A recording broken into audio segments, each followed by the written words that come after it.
What is a good night's sleep for you? Probably a quiet, dark room, a comfortable orthopedic mattress, fresh linens, and 8 hours of uninterrupted, restful sleep. We spend fortunes on sleep gadgets, smart mattresses, and blackout curtains, turning sleep into a science and a cult of personal comfort. But what if I told you that our ancestors in the Middle Ages, having none of these things, slept much smarter and more efficiently? Imagine an icy night in medieval England. A blizzard howls behind the thin walls of a tiny hut, and the temperature drops below freezing. You have no central heating, no comforter, not even a proper bed. How do you not just fall asleep in such conditions, but survive until morning? The answer lies in a series of ingenious, sometimes shocking, and, in our opinion, absolutely crazy practices that transform sleep from passive rest into an active survival strategy. Medieval sleep is not an individual act but a collective ritual. It is not a continuous 8-hour marathon, but a complex, biphasic process. It is not an escape from reality, but an immersion into a world where dreams were as important as appearances. People slept huddled together in their clothes, cuddled with animals, breathing in each other's smoke and odors. They built beds as sunduks to sleep in, like cocoons, and warmed their beds with hot stones. This is a story not about primitiveness, but about the incredible adaptability of the human body and psyche. It is a story of how our ancestors, without technology, turned their bodies, their homes, and even their dreams into tools to fight the cold. And strangely enough, many of their wild habits are now confirmed by modern sleep science and psychology. Stay with us until the end, and you'll learn why sleeping twice a night is natural. How the bed cabinet saved entire families. Why the pig was the best heating pad. How medieval aromatherapy helped you sleep amidst fleas and fear. And why discussing dreams over breakfast was more important than the weather forecast. This is a journey into the dark, cold, but surprisingly wise night of the Middle Ages. We used to think that a chimney was just a pipe to lead the smoke out. But for the ingenious medieval peasant, it was also the central heating artery around which the whole sleeping life could be built. In more advanced than a simple hut, longhouses, or the homesteads of wealthy peasants, the hearth or stove was often located on the first floor, and a stone or earthen chimney passed through the second, sleeping floor or attic. And this warm chimney became the most desirable and strategically important place in the house. The principle of this crazy trick is simple. The chimney, built of massive field stones and river clay mixed with straw for strength, heated by the hot smoke from the hearth, itself turned into a large vertical battery. It continued to radiate a soft, deep warmth for many hours after the fire below had died down. Therefore, the sleeping places, not beds but simply straw mattresses or wooden benches, were arranged not chaotically, but in strict order in relation to this source of heat. It was a whole science and art. The most prestigious and warmest place was close to the chimney. Often a special wide bench or niche was built for this purpose, which literally hugged the warm side of the chimney. This place was not only the most comfortable, but also the most status. It was intended for the head of the family, for old people whose bones were breaking from the cold, or for a woman with an infant who had just given birth. Sleeping with my back against the warm humming stone was the height of bliss and safety. The warmth penetrated my bones, soothed my aches and pains, and gave me a deep, restorative sleep. The rest of the family was placed further away, according to an unspoken hierarchy. Children slept closer together, huddled together, then other adult women, in the farthest and coldest positions, were occupied by healthy adult men and workers. This created a whole geography of sleep, where your position in the room was directly related to your status, age, and health. The right to sleep by the chimney had to be earned. Sometimes there was a special bond between two brothers or sisters sharing this warm space, based on shared comfort in a world of universal cold. Such a system had its disadvantages as well. The chimney could be too hot and burn, sometimes because of poor draft or cracks in the masonry, which had to be constantly sealed with clay. Acrid smoke could ooze out, filling the bedroom with smoke. But these risks were nothing compared to the main advantage: constant, stable, dry heat, which came not from an open fire, but from the very heart of the house.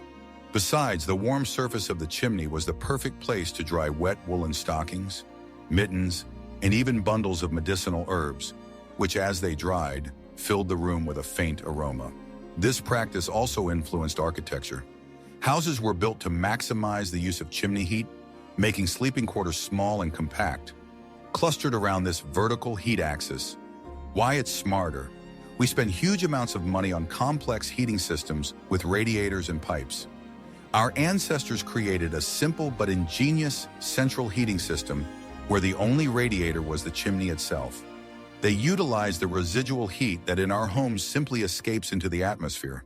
It was an example of maximum energy efficiency, born out of need and a deep understanding of the physics of heat. But the heat could come not only from above, from the pipe, but also from below, from the floor itself, which was not just a floor, but a living bioreactor. This is perhaps one of the most shocking and crazy ideas that breaks all our ideas about hygiene, but it is also the pinnacle of biological engineering. We know that the floor of the hut was covered with straw, but it wasn't just bedding. In some regions, farmers turned the floor of their homes into a real compost pit, or in modern terms, a heated bioreactor. This technology, known as deep bedding, consisted of the following. The floor in the living area of the house, where people slept, was deliberately deepened. In the fall, it was covered with organic materials in layers according to a special recipe.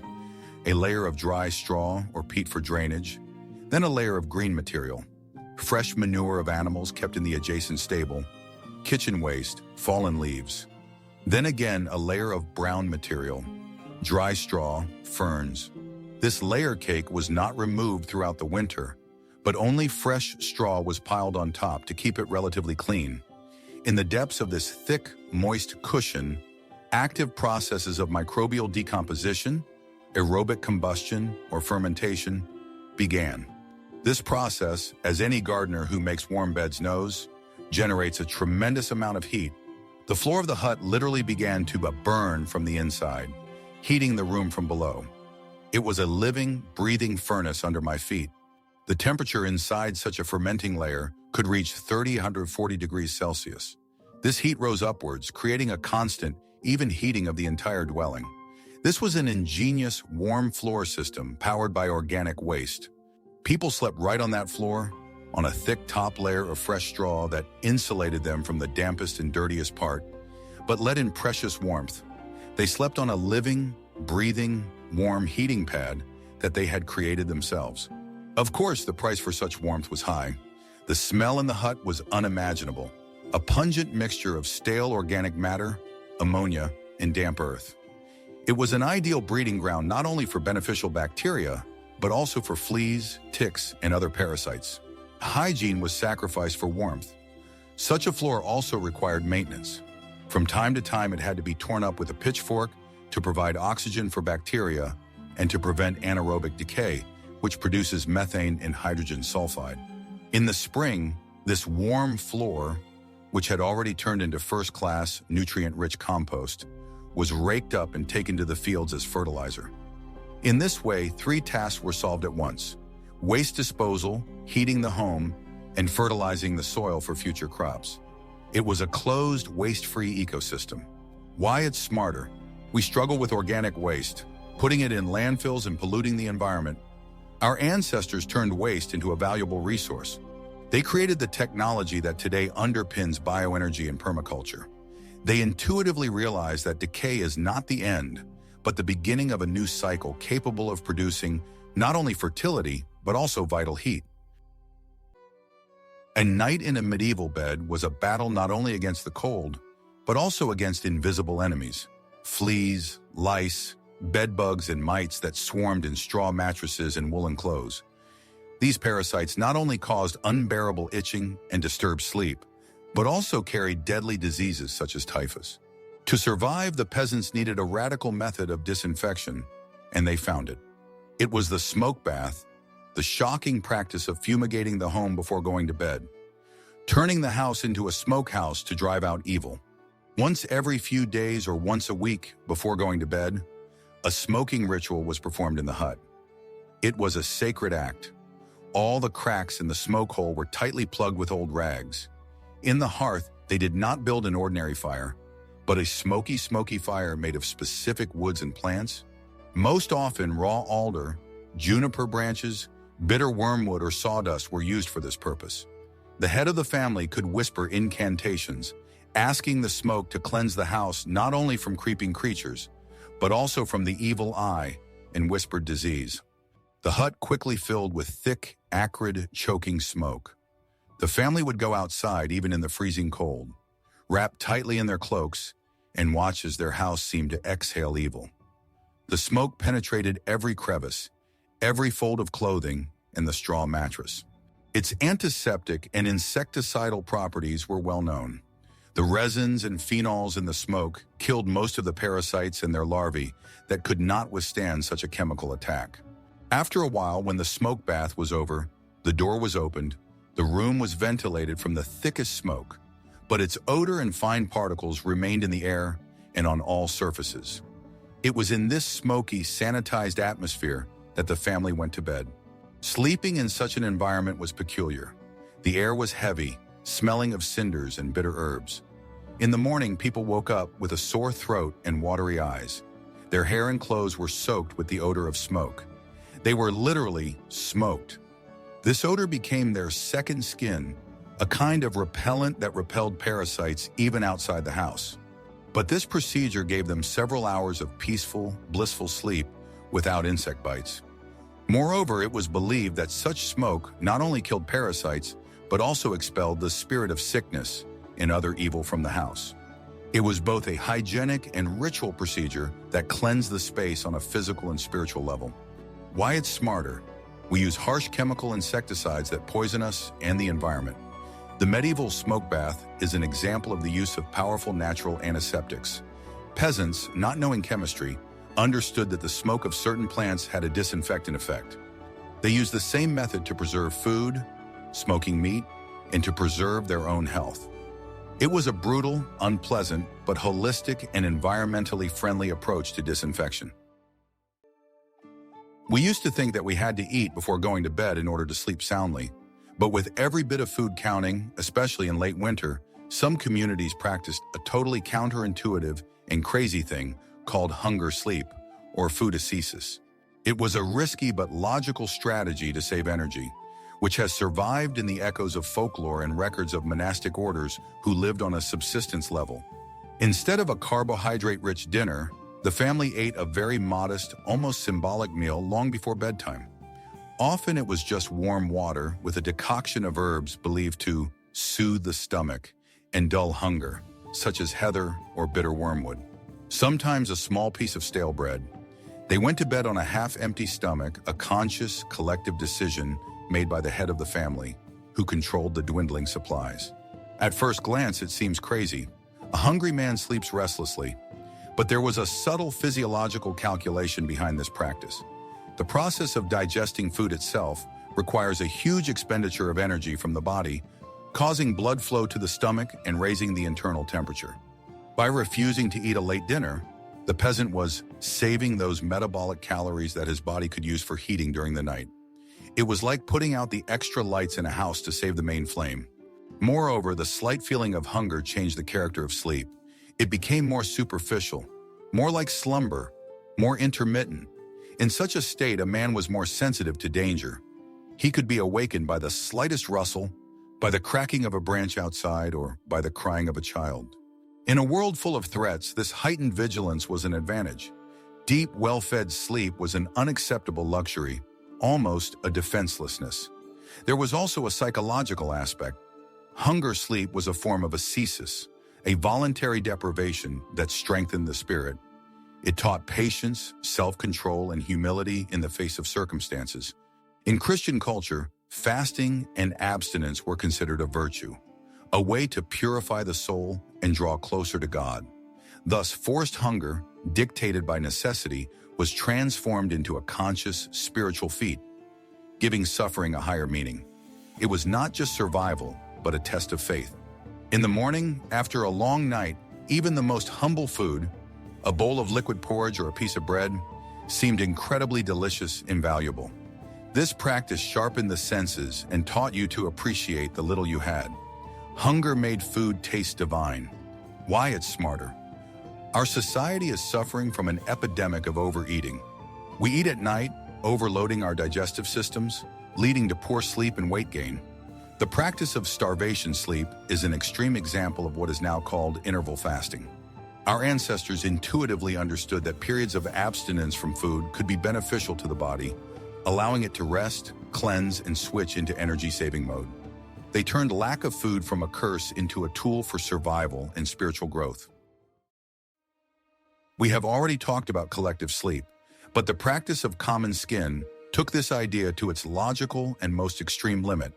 We are talking not just about sleeping under one blanket, but about the use of one gigantic, sewn from dozens of pieces of cloth or skins, common for the whole family or even for several families, sleeping bag or cover. It was not just a shelter, but a living, breathing artifact, a symbol of unity in the face of cold death. Imagine a huge, heavy cloth sewn from cow, sheep, or even wolf skins, if you could get them. Its creation was the work of the whole community. The men dressed the hides. The women spent weeks sewing them together with strong veins. This blanket was so large that it could cover all the inhabitants of the hut sleeping on the common straw bed. In the evening, the whole group, from infants to old men, climbed under this common cover, and the edges of it were carefully tucked in to make a sort of airtight hole. Sleeping under a common skin was a very special experience. It completely erased the boundaries of individuality. You were not a separate person, but a cell of a single, warm, breathing organism. One person's movement was immediately transmitted to all the others. If someone rolled over, the whole skin went into motion. It was an unwritten rule. Freeze and do not move, so as not to let out precious heat. It required incredible synchronization and tolerance. People learned to sleep still, to breathe in unison. Any kind of selfishness was impossible. Your warmth belonged to everyone, and everyone's warmth belonged to you. It was the ultimate act of collectivism. This system was incredibly efficient in terms of heat retention. Heat loss was minimal. A unique microclimate was created under the hide, moist and warm, heated by a dozen human bodies. This practice also had profound social and psychological consequences. It created a sense of absolute unity and security. Everyone was equal under the skin, old man and child, man and woman. But it also deprived the last grain of personal space. In this warm, shared darkness, where bodies were tightly pressed against each other, all sorts of bonds were formed. Friendship, enmity, attraction, everything was intensified to the extreme. For two close people lying side by side, it was an opportunity for the ultimate intimacy, for a silent exchange of warmth and support that only the two of them could understand. In this anonymous darkness, where the world was reduced to tactile sensations, one could find the hand of a friend or a partner, and this simple touch was the most powerful anchor holding them in reality. Why is it smarter? The modern world exalts individualism. We sleep in separate beds in separate rooms, shutting each other out. The practice of shared skin reminds us that man is a social creature. It shows that in extreme conditions, survival is only possible through complete cooperation and the abandonment of ego.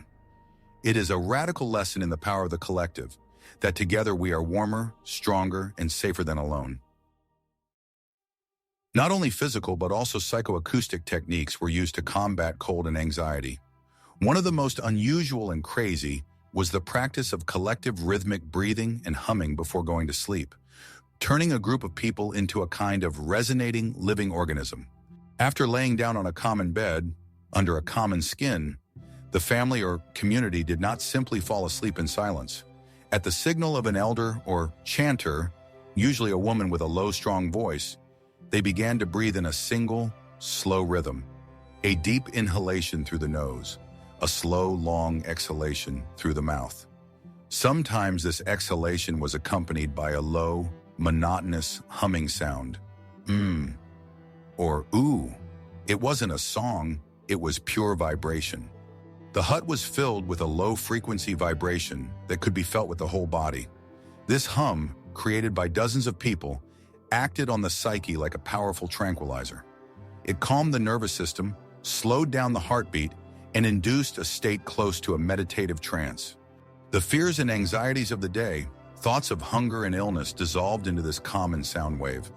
It was a way of collectively attuning to peace, but there was also a physiological side to this practice. First, deep and slow breathing itself warms the body as it optimizes blood oxygenation and improves blood circulation in the extremities. Second, the vibration from humming, according to modern ideas, could stimulate the production of nitric oxide in the sinuses, which also helps dilate blood vessels and improve blood circulation. People literally made their blood run faster with sound. Thirdly, it was an exercise in extreme concentration and unity. To breathe and hum in unison, one had to listen to each other, to feel the rhythm of one's neighbor. Individual breaths merged into one big, common breath. The group turned into a single, humming, vibrating organism. This ritual, similar to the practices of Tibetan monks, was aimed at harmonizing the group, transforming the chaos of individual fears into an ordered collective force. This ritual usually lasted for 15 to around 20 minutes, until one by one people began to fall asleep. The humming stopped, but the even rhythm of breathing was often maintained even in sleep. Why it's smarter? We seek solace in pills, white noise meditation apps, or ASMR videos. Our ancestors created their own organic white noise. They used the most accessible tool available to them, their voices and lungs, to create a powerful psychotherapeutic and warming practice. They understood that sound could heal, soothe, and unify. It was a form of sound yoga born in the icy darkness of the Middle Ages, proving that the most powerful technologies for harmonizing body and spirit are always within ourselves. Sleeping in a medieval bed was not easy. The straw mattress was hard and prickly. It was infested with fleas, ticks, and bedbugs, which were constant companions of man, causing unbearable itching and carrying disease. Cold, hunger, and the existential anxiety of a long, dark night caused insomnia. To cope with all this, the farmers developed their own surprisingly effective and multi-layered system of sleep hygiene and aromatherapy, creating a veritable fragrance armor. Their main weapon was herbs, and their use was a whole science. Mattresses and pillows, if there were any, were densely stuffed not just with straw, but with a complex mixture of straw and certain plants that were woven right into the base. Each herb had its own function. The first layer of armor was directed against parasites. To fight them, plants with a strong, pungent, bitter odor were used. In the first place, it was wormwood and faggot. Their aroma was unbearable for fleas and bedbugs. They also used marsh mullein, whose branches were placed in the corners, and mint. Fresh or dried branches of these plants were not just scattered under the mattress. They were methodically woven into the very fabric of the bed, creating a long-lasting repellent effect. Before going to bed, an additional ritual could be performed. Smoldering bunches of the same herbs were used to smoke the bed so that the smoke would penetrate deep into the straw and kill the most persistent pests. The second layer of armor was for the soul. Other herbs were used to calm the nerves and fight insomnia. Hop cones were added to pillows, which were simple canvas bags. Hops contain substances that have a mild sedative effect, and its bitter, heady odor helps you relax and fall asleep. Lavender flowers, known for their calming effect, chamomile and valerian root were also used. The scent of these plants, mixed with the smell of smoke, straw, and human bodies, created a unique, complex, and, for medieval man, lulling atmosphere in the bedroom. This odor was the smell of home and security. The third and most important layer was sacred. St. John's wort, or thistle, placed under the pillow or sewn into the corner of the bunting, was believed to protect against nightmares and evil spirits, which, it was believed, could attack a man in his sleep when his soul was defenseless and traveling through other worlds. It was an invisible magical protection that provided great psychological relief. This practice was not just superstition. Modern science confirms that many of these plants do indeed contain essential oils with powerful insecticidal and sedative properties. Peasants, ignorant of chemistry, created their own sleep pharmacopoeia through centuries of trial and error. Harvesting these herbs was an important part of summer and fall work. Women and children roamed the forests and meadows all day long, gathering the right plants at strictly defined times when their strength was at its maximum. Knowledge of the properties of herbs when they were harvested and how they were used was valuable information passed down from mother to daughter and was an important part of women's magic and wisdom. Why it's smarter. We fight insomnia with sleeping pills that have tons of side effects. We poison insects with chemicals that are bad for us too. Our ancestors used a holistic, natural approach. They didn't treat the symptom, they created a healthy sleep environment. They harnessed the power of nature to calm the mind, protect the body, and ward off fears. Their fragrant armor was an ingenious combination of practicality, medicine, and a deep understanding of man's connection to the plant world. Even in the warmest hut, the bed felt icy and damp after the day's cold. Climbing into a cold, damp straw mattress was a torture that could lead to colds or joint pains. To solve this problem, peasants invented an ingenious and completely unexpected way to preheat the bed, a bed of hot stones. The principle was as simple as anything ingenious. During the day when the hearth was burning for cooking, several large, smooth stones were placed in it or near it in the thickest part of the hot ashes. These were not any stones, but specially selected stones, dense without cracks, most often river pebbles or certain types of sandstone, which accumulated heat well and did not crack from the heat. In a few hours, the stones accumulated a huge amount of heat, turning into a kind of heat preserves. Before going to bed, it was time for the evening ritual. These heated stones were carefully taken out of the ashes with the help of tongs or wooden tongs. Then they were wrapped tightly in several layers in an old dense cloth, usually worn wool which does not burn well, or put in a special canvas bag so as not to burn the straw mattress and not to burn oneself. These improvised warmers were put into the bed half an hour before bedtime, spreading them over the whole area. The stones slowly, over several hours, gave up their dry, deep heat. They not only warmed the bed, but also evaporated the day's moisture from the straw, making it dry, fluffier, and warmer. It was the height of bliss to crawl into a warm, cozy nest. The heat from the stones was retained for several hours, helping them to sleep and stay warm during the first, coldest part of the night. In the morning, the cooled stones went back to the hearth, closing the cycle. Sometimes, instead of stones, clay vessels with narrow necks were used, which were filled with hot water or even heated sand.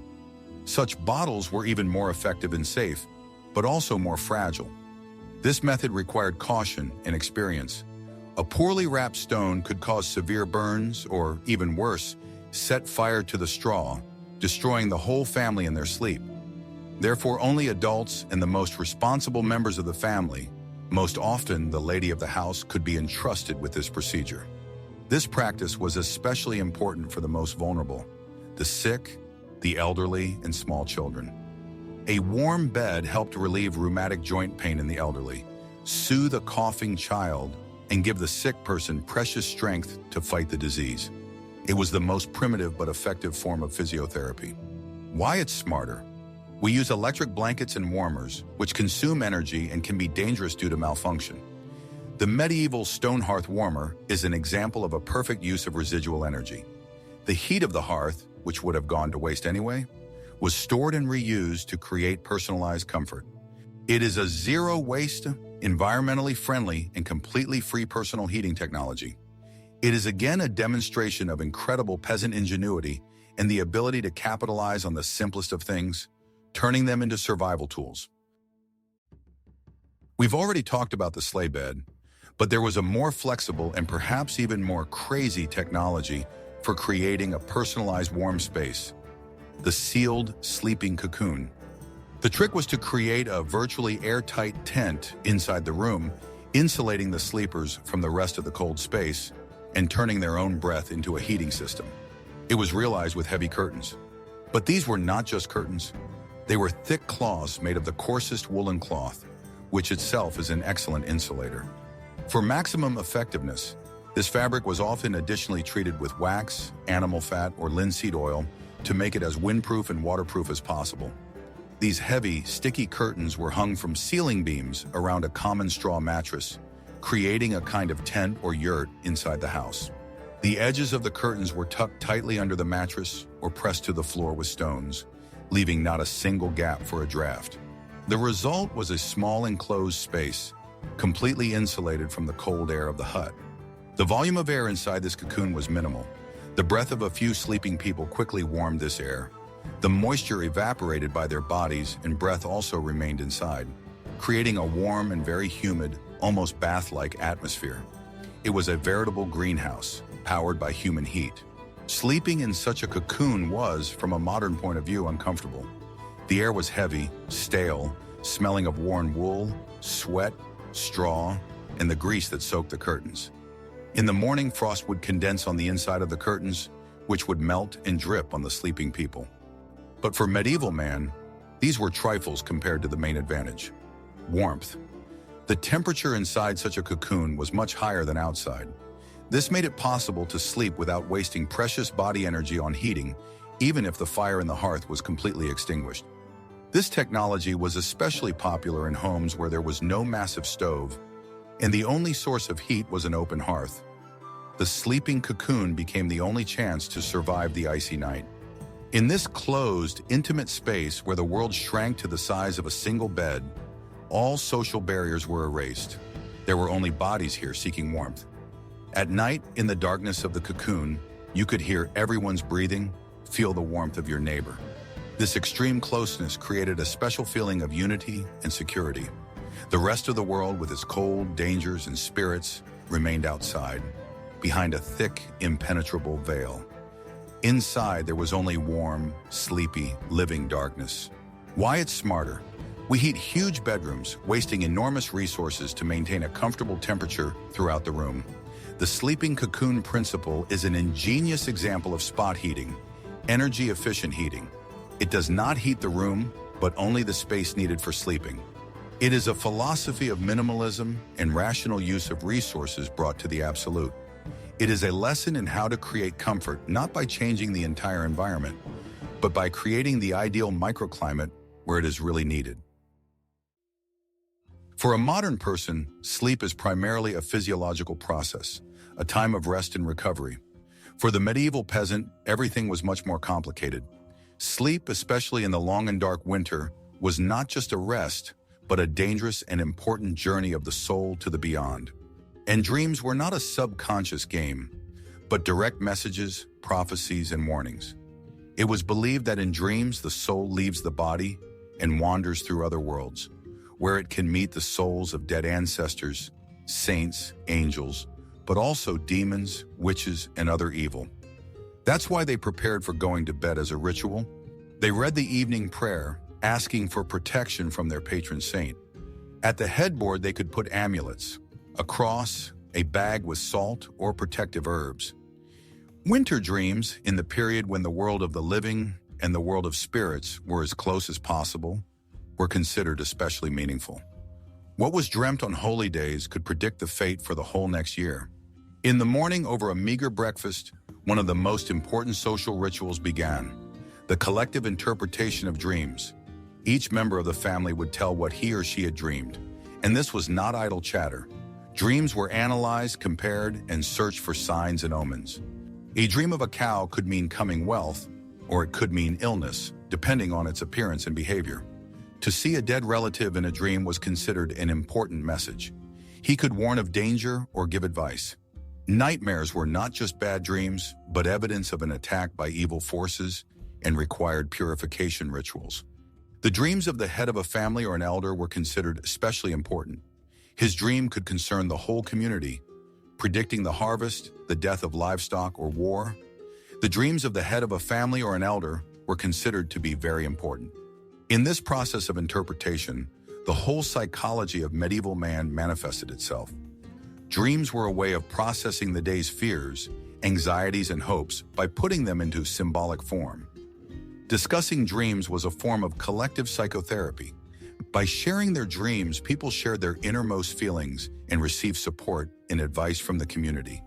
Why is this smarter? We have devalued our dreams, thinking of them as subconscious noise. We try to analyze them with Freudian dream books, but rarely discuss them seriously. Our ancestors treated their inner world with great respect. They believed that the subconscious mind or soul could give them important information. They used dreams as a tool for self-discovery, for strengthening social bonds, and for decision-making.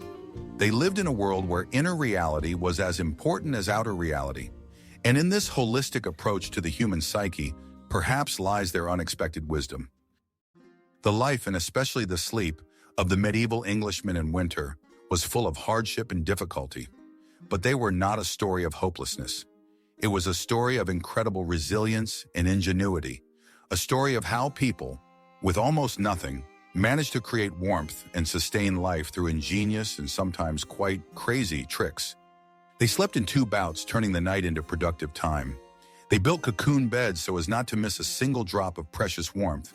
They went into a kind of winter hibernation, obeying the rhythms of nature. They used living beings as warming pots and hot stones as personal heaters. They fought darkness and fear with herbs and rituals, and treated their dreams as an essential source of information.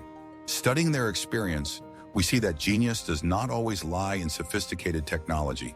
Sometimes it manifests itself in a deep understanding of nature, in the ability to make the most of what is at hand, and, most importantly, in the power of human connection. Their sleep was not an individual act, but a collective one. It was imbued with mutual aid, trust, and shared responsibility. And perhaps therein lies a major lesson that is smarter than our current practices. We, in our comfortable but isolated bedrooms, are often alone. They, in their crowding and discomfort, were never alone. Their sleep, for all its strangeness, was more social, more natural, and perhaps more human. The story of their nights is a hymn to human adaptation and indomitable spirit. If you are interested in this journey into the past, and you want to know more about how our ancestors solved problems that seem unsolvable to us, give us a like and subscribe to our channel. There are many more amazing stories about forgotten tricks and ingenious ideas born in the depths of centuries ahead of you.